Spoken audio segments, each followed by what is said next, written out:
All right, so we are just going to commence with the chapter particle physics. This is the last chapter of our syllabus, chapter number 11. And what basically we are going to discuss in the specific syllabus, it involves the discussion on the structure of an atom, nuclei, and radioactive radiations which are being emitted. और ये वो सारी basic information है which you people are having some prior knowledge in your previous level, in especially in O levels, and the ones the kids who are coming from SSC as well उनको भी इसका पहले से idea है. और इसमें हम देखेंगे क्या we are going to begin again from the structure of an atom, presence of a nucleus, and there is a very famous and well known experiment, Rutherford experiment, जिसमें उसने डिड्यूस किया था कि there is a small size nucleus at the centre of the atom. उस experiment को देखेंगे. After that we will be discussing the terms like proton number, nucleon number, isotopes. We will be watching the nuclide notation, like how any of the element radioactive isotopes को कैसे nuclide symbols में represent किया जाता है. We will be discussing about the emissions of the radiations. Previously, you have studied about the radiations like alpha particle, beta particle, gamma particle, or gamma rays. So when these rays were being emitted, तो उसमें एक बहुत specific sort of rays आपने पढ़ी थी, that was beta as negative radiation. So in A levels, there is an information of another sort of radiation as well, which are called as beta positive radiations as well. And वो क्या होते हैं, they are called as basically positrons, और उनका क्या role होता है throughout. We will be discussing the in detail. Apart from that इनकी सारी प्रॉपर्टीज क्या हैं अल्फा बीटा गामा रेडिएशंस की, we will be discussing them. After that we will be watching the alpha decay, beta negative decay, beta positive decay, and what main differences are going to take place in all of the decays. Last but not the least, इस segment में we will be discussing about a unit of a mass. जब भी कोई atom का या सब atomic particles का या जब भी फंडामेंटल पार्टिकल्स का मास की बात की जाती है, तो it is measured in the units of atomic mass unit. And what is atomic mass unit, how to specify any of the mass into atomic mass unit, we will be studying it accordingly. Moving onwards, जो last आपका होगा ये सबसे important segment है. ये सारा segment वो है जिसमें हर चीज़ नई पढ़ रहे होगे, न्यू पढ़ रहे होगे आप. And this segment involves about the discussion of the fundamental particles. तो आज एक हम एक नई चीज़ रिवील करेंगे. अब तक आपने अपनी साइंसेज में यही देखा होगा कि भाई जो फंडामेंटल पार्टिकल्स हैं वो इलेक्ट्रॉन्स, प्रोटॉन्स और न्यूट्रॉन्स हैं. बट ऐसा नहीं है. Protons and neutrons, they are further made up of subatomic particles, और उनको बोला जाता है क्वार्क्स. सो क्वार्क्स क्या हैं, कितने टाइप्स ऑफ क्वार्क्स अवेलेबल हैं. Then there will be a concept of matter and antimatter. Will be discussing them. And last but not the least, about the hadrons and leptons, what are the different fundamental particles. So fundamental particles की पूरी detailed study जो है इस chapter में we will be discussing. Yes, any questions so far?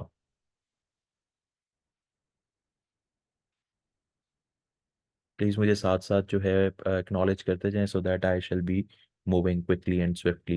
So there is a lot of information which need to be shared with you people, so I need rigorous sort of responses from your side. Yes, shall I move on? Yeah. Yes, sir. All right. So proceeding onwards, Beta, please do not do any such act.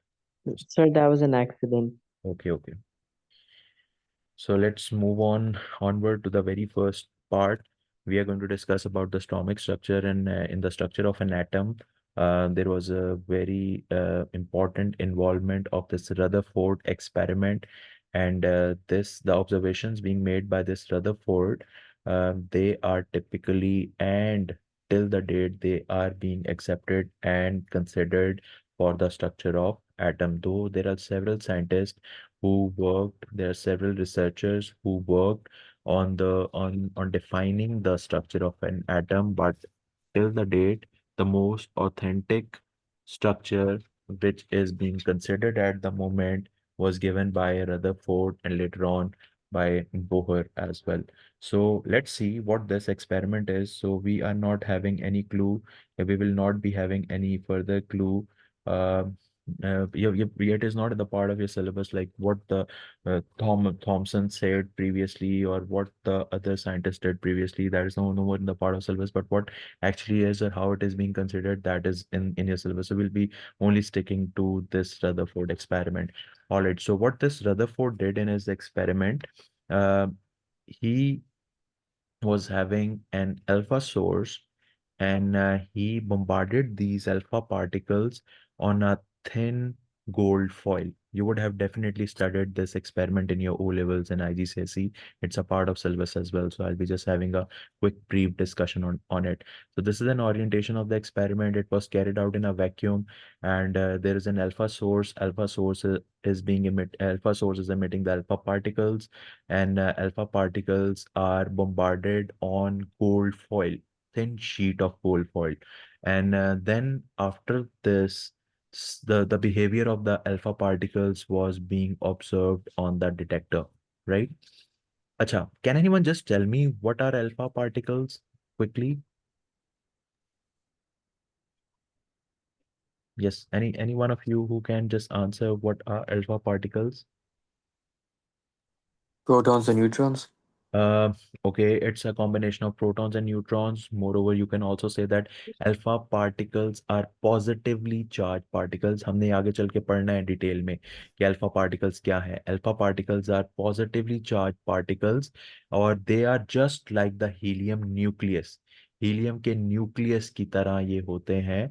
And if we are talking about the helium nucleus, what we are having in the helium nucleus is containing two protons and it is containing two neutrons. So we are well aware that proton is carrying the positive charge, neutron is carrying no charge. So due to the presence of two protons, we can say the relative charge on the helium is positive 2, and the nucleus of helium is positive 2, and likewise we can say that positive 2 is the charge present on alpha particles. So alpha particles is carrying positive 2 charge. Why? Because it is composed of two protons and two neutrons. So we are just discussing a experiment which helped us out to investigate the structure of an atom, structure of a nucleus, the presence of a nucleus, and so on and so forth.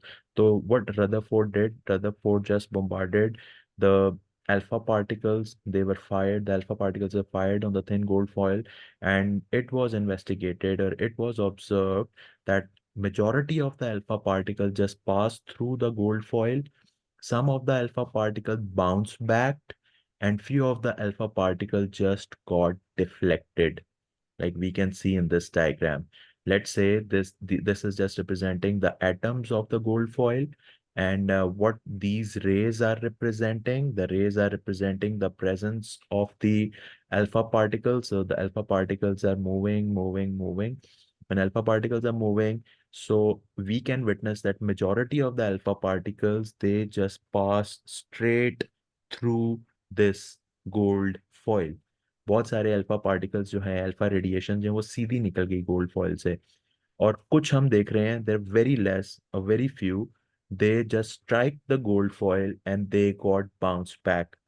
And apart from this, we are just witnessing that there are few alpha radiations which are deflecting, which are scattering, which are deviating from their original path. They are deviating from their original path. So what conclusions can be made? What conclusion can be made from these three observations? So you can see that majority of the alpha particles are passing undeflected, like in the above case, then this third line, fourth line, and these bottom two radiations. We can see all of these are passing straight. So this indicates that atom is mainly an empty space.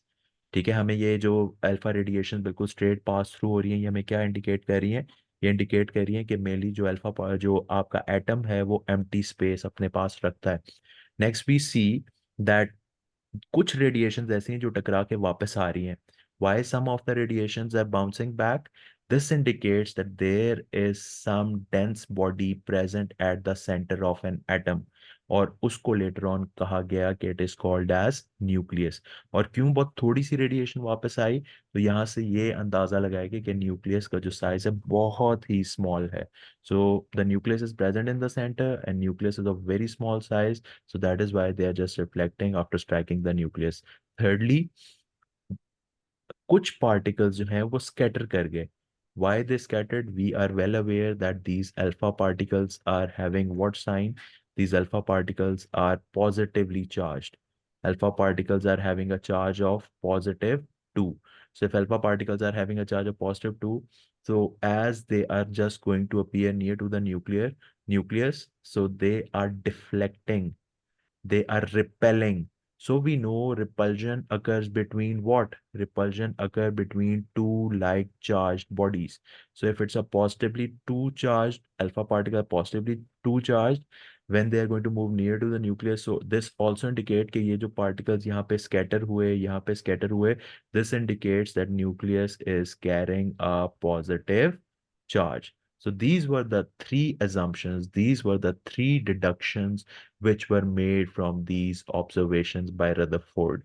और उसी को लेकर अभी आगे चल रहे हैं, जो लेटर ऑन जो बोहर मॉडल है वो भी इस चीज को कमेंट करता है और इस चीज को प्रूव भी करता है, एविडेंट भी बनता है कि यस ये बातें सही हैं। तो इसके ऊपर एटम के स्ट्रक्चर के हवाले से ये तीन डिडक्शंस हुई. What were these three deductions? That majority of the alpha particles went straight through. This suggest that atom is mainly empty space. Some alpha particles deflect through small angles, so this shows that nucleus carries positive charge and it is at the center, and only small number of alpha particles got bounced back or they deflected straight back at 90 degree. So this suggests that nucleus is very small, and that nucleus is present at the center, and there is where the mass and charge of the atom is concentrated. So यहाँ से हमने conclude किया कि atom consists of small dense positively charged nuclei which is surrounded by negatively charged atoms. So this was the Rutherford experiment, and these are the deductions of the Rutherford experiment. Yes, any confusion in it? Yeah, sir. Is it understandable?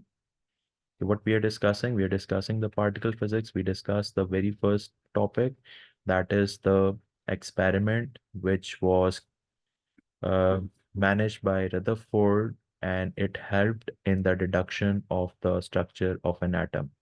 And this shows, and what he did, quickly एक recall करता हूँ, and he investigated that some of the alpha particles are passing straight through the gold foil, some of the alpha particles are returning back, they are bouncing back, and some of the alpha particles are deviating from their original path.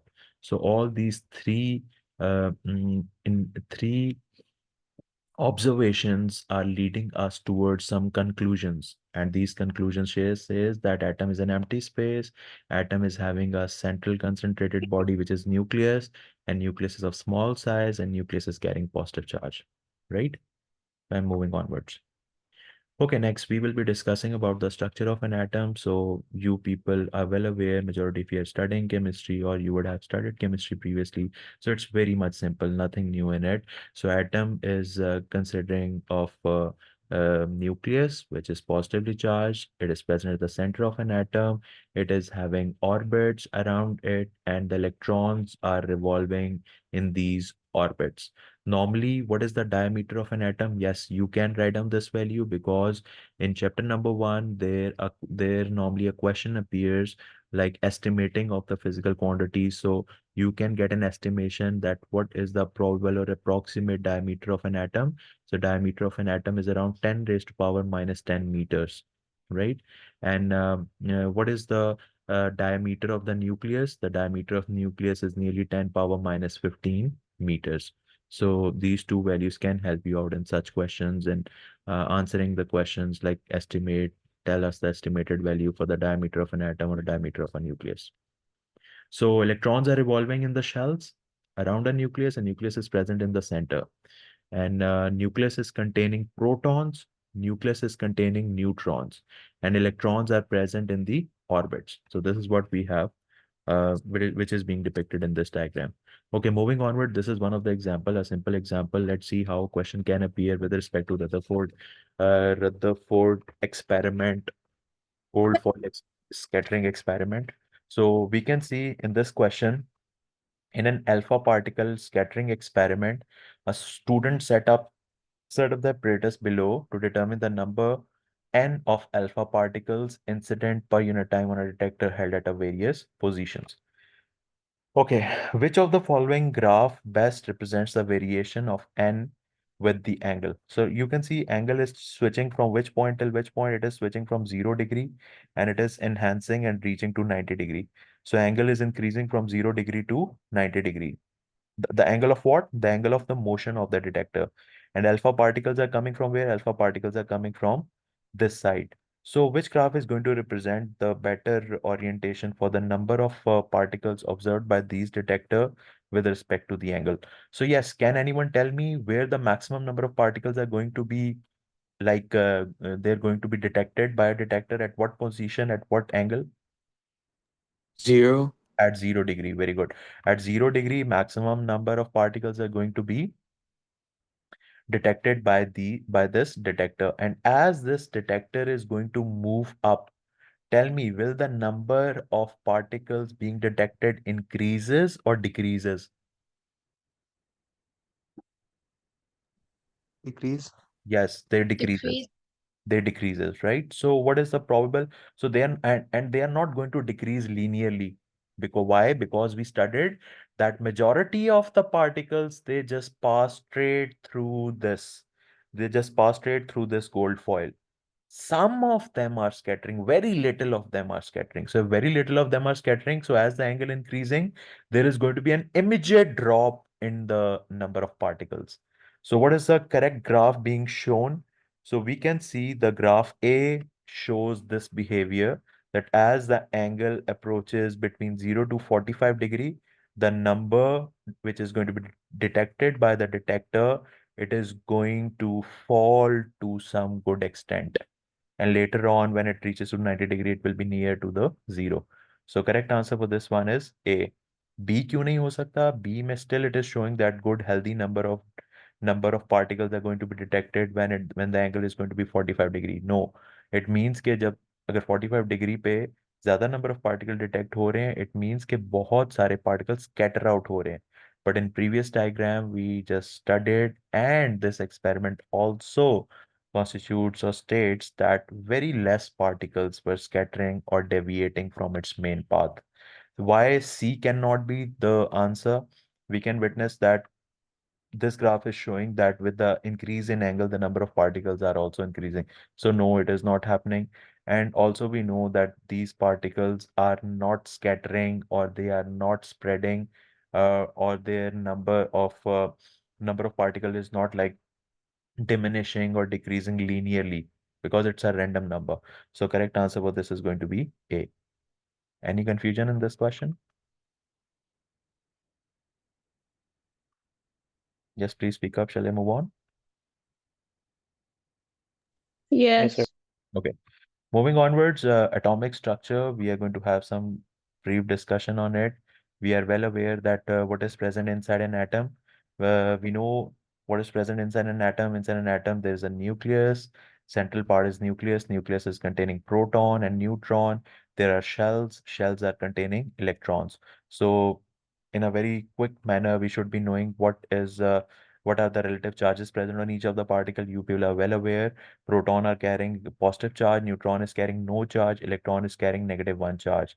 And what is relative mass? We will be discussing it in detail about the atomic mass unit. So proton is having 1 times of the atomic mass unit, neutron is having 1 times of atomic mass unit, but electron is having 1 divided by 2000 times of the relative mass with respect to proton and neutron. So proton का और neutron का almost, तो यहाँ पे masses अगर 1 times हैं तो electron का उनका masses it is decreased by 1/2000 times. It's going to be 1/2000 times. So whenever we are having any neutral atom is having equal number of protons and equal number of neutrons. तो उसके जो neutrons और protons हैं, protons and electrons, एक neutral atom के अंदर number of protons and electrons, they are going to be same. whereas उसके neutrons जो हैं वो सेम भी हो सकते हैं, वो डिफरेंट भी हो सकते हैं. So this is the basic description of an atom. So let's move on. There is another concept. We are well aware, and we will be witnessing this term very much into the fundamental particles, right? Okay, like in universe, we are having everything made up of matter. And we just state that everything is made up of matter means it is made up of protons, it is made up of neutrons, it is made up of electrons, right? So in universe, in world, every matter is having its counterpart. And what is that counterpart? Like every matter, every respective thing is having, like if I'm talking about everything, it is just related to matter. So every matter is having its counterpart means there is going to be an opposite thing similar to it. For example, if there is proton, there's something opposite to a proton as well. There is neutron, there is an opposite to neutron as well. There is an electron, there is an opposite matter present to electron as well. So all those particles which are opposite to the respective particle, they are called as antimatter. So what is an antimatter? Antimatter is an counterpart of a matter which is only having an opposite charge. उनका फर्क क्या होगा? उनके masses same होंगे but they will be having opposite charge. For example, अगर मैं एक बात करूं इलेक्ट्रॉन, तो what is an antimatter of electron? The antimatter of electron is going to be positron. What is positron? We will be definitely discussing it later in the class. Positrons are, you can say, those particles which are carrying positive charge, but they are having same mass as that of electron. उनका मास बिल्कुल वही वाला जो एक electron का मास होता है. ठीक है. So positron is an anti matter of electron. और इस तरह हर हर रिस्पेक्टिव आपके जो मैटर हैं उसका एंटी मैटर एग्जिस्ट करता है. For example, if you talk about electron, electron का एंटी मैटर क्या है? पॉजिट्रॉन. और अगर इलेक्ट्रॉन पे चार्ज नेगेटिव है तो पॉजिट्रॉन पे चार्ज पॉजिटिव होगा. If you are having proton, तो उसका एंटी मैटर क्या है? It is called as anti proton and its charge is let's say -1. Neutron, anti anti matter of neutron is anti neutron, जिसको electron हम anti neutrino भी कुछ बोल रहे होंगे. So for representing the anti matter for any given matter, we will be using a word of anti. Anti represent the counterpart, the opposite of the given matter. So the opposite part of any given matter is called as antimatter. So all the respective particles have some antimatter counterparts. So antimatter particles are identical to the matter counterpart, but with opposite charge. How they are identical? They are having same mass. उनका mass same रहेगा, but उनके जो charges हैं वो opposite होंगे. So this means that the particle is positive, its antimatter particle will be negative. And for example, let's say if a particle is negative, its antimatter will be positive. तो ये कुछ common anti matters यहाँ पे represent हुए हैं. आगे चलता हूँ. Yes, the very important term. So now कोई भी जो मैटर है, मैटर सब एटॉमिक पार्टिकल्स की मैं बात करता हूँ. कोई भी जो प्रोटॉन है, न्यूट्रॉन है, इलेक्ट्रॉन है, ठीक है, इन सब का मास जो है वो हम किलोग्राम्स में नॉर्मली मेजर नहीं कर रहे होते. हम एक और यूनिट में स्पेसिफाई कर रहे होते हैं. और वो यूनिट क्या है? That unit is called as atomic mass unit.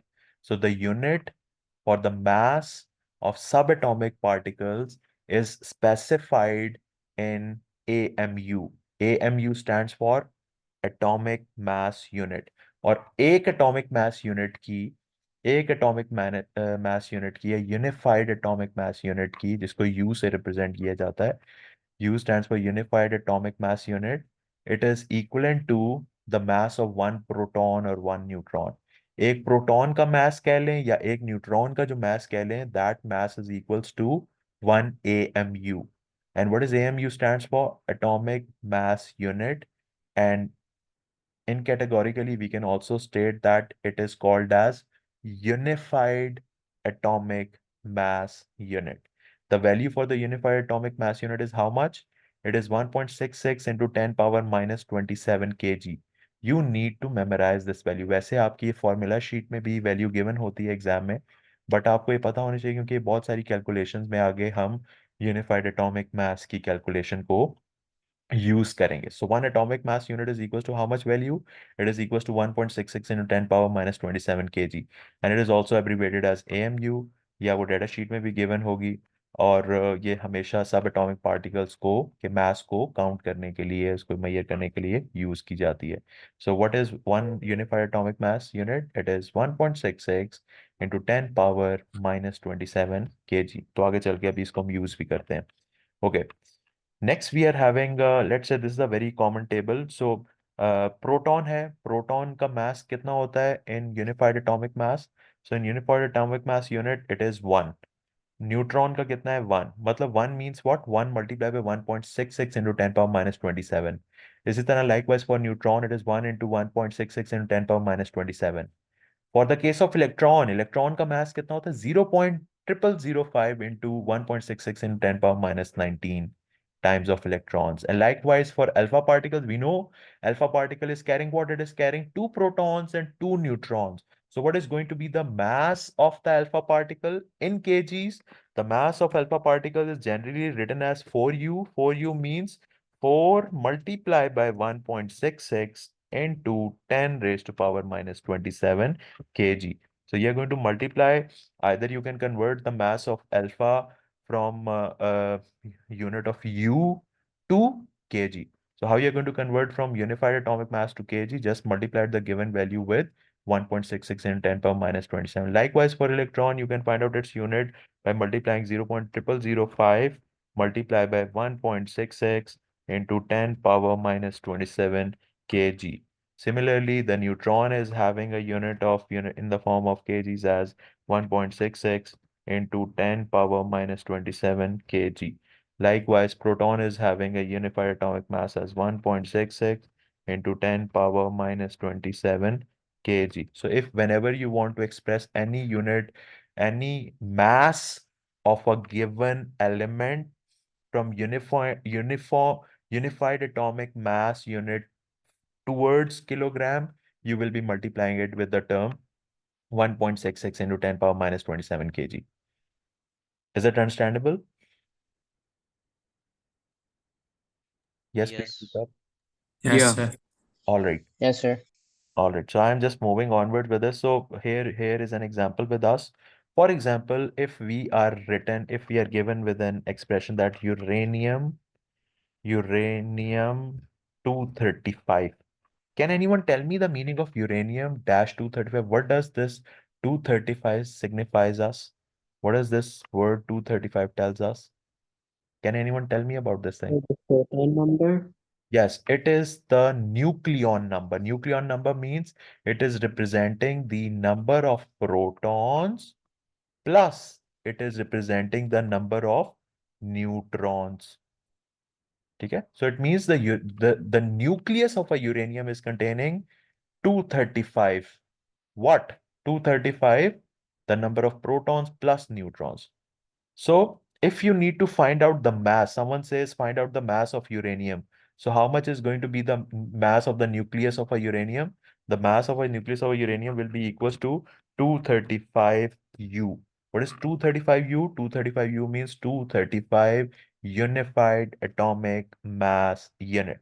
And this mass will be equals to what? 235 multiplied by 1.66 into 10 raised to power -27 kg. So this is going to be the total mass for the nucleus of a uranium. Is it fine? Yes, sir. Yes. So moving onwards. Moving onwards. Okay, so there's another example. Example says estimate the mass of the nucleus of element copernicium 285 in kilogram. So there is copernicium 285. You need to find out its mass in kilogram. So it's pretty much simple. What you need to do, you just need to see its nucleon number, like the number of neutrons and protons. 285 is the number of neutrons and protons. And we know one proton is equivalent to 1U and one neutron is also equals to 1U. So what is going to be the total mass in kgs? The total mass in the kg will be equals to 285U. So what you are going to do, 285 multiply by 1.66 into 10 power -27 kg. And after the multiplication, this is equivalent to 4.73 into 10 power -25 kg. So we are just going to keep it up to two decimal places and can be written as 4.73 into 10 power minus 25 kg. So this is one of the exam question. Normally such question do appear in your MCQ paper or might be in your paper 2 as well. So you should be knowing how to convert from atomic mass unit to kgs, or from kgs into atomic mass unit, and so on and so forth. Okay, by the way, can anyone tell me how we can convert it back from kilograms into a unified atomic mass unit?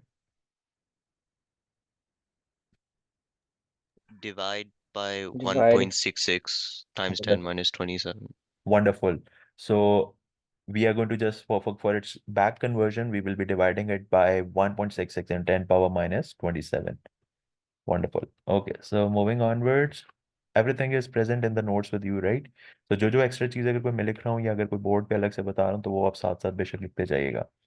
Moving onward, yes, now we are going to have the terms called as nucleon number and proton number. So यहाँ इस information में भी कहीं लिखा होगा, but मैं आपको थोड़ा सा explain भी कर देता हूँ कि what is a proton number? Proton number, first of all, do remember proton number is represented by a letter Z. And how we are going to define proton number? The number of protons present in the nucleus of an atom. So the number of protons present in the nucleus of an atom is known as proton number. And at times, this proton number is also called as atomic number. And the letter which is being represented for this is capital Z. And counter to this, we are having one other term, and that term is called as nucleon number. It is called as nucleon number. And nucleon number